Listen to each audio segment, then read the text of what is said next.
तो hello friends, जय जगन्नाथ। तो आज मुझे आपन को यही वीडियो रे देखैबी जे एयरटेल वाईफाई जोटा रोची एयरटेल फाइबर सेटा किपरि ऑटोमेटिक बुकिंग हो जाउची।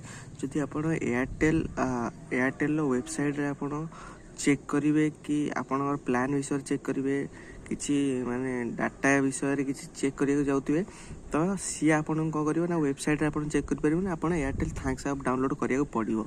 तो एयरटेल थैंक्स ऐप रे आपन जदि वाईफाई सेक्शन ने जिबे मुझे वाईफाई चेक करी मो पाक मैसेज आसाला जे वाईफाई इंस्टॉलेशन 0 चार्जेस रे करंतु।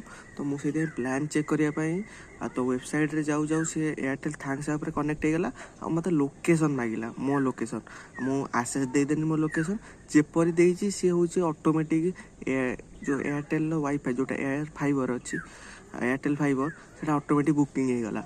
सो मु भाविली एटा फेक देखौची कि समय पर मैसेज आइला ऑर्डर कन्फर्म आपण प्रोवाइडर नंबर आ बुकिंग आईडी सब दे देला। सेठू रातिटारे मो मुंड एते टिके काम कलानी।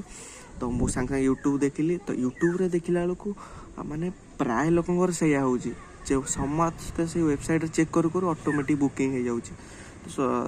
तो आपण जानथिबे एयरटेल आपण कस्टमर केयर आपण फोन करी कथा ही परिबे नाही। आपन होची ताका हेल्प सेंटर एयरटेल तांका पर हेल्प थाए तेरे आपन मैसेज करिवे से मैसेज रे से चारटा ऑप्शन दबो नेटवर्क रिलेटेड इश्यू कि रिचार्ज प्लान एई बळा सब ऑप्शन दबो आपन घर कथा भी हेबे नै। तो सेथरे मु मैसेज कली सेथरे की सॉल्यूशन मिलला नै।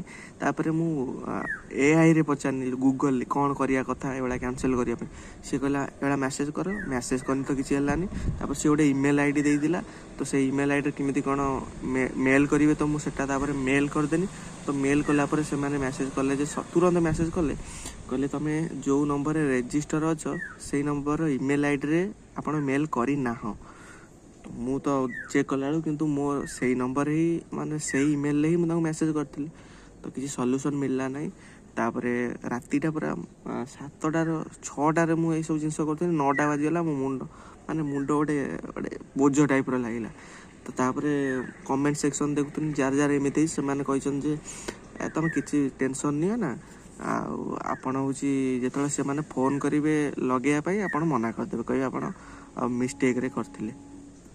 हेलो मु जानी पानी एयरटेल कहीं एभले प्रोब्लेम रोज एबे देखि पारतु सोशल मीडिया पे एयरटेल को समस्त एक्सपोज करिया लागि जंती एयरटेल दुनिया प्रोब्लेम बारछि पुणी ये सब प्रोब्लेम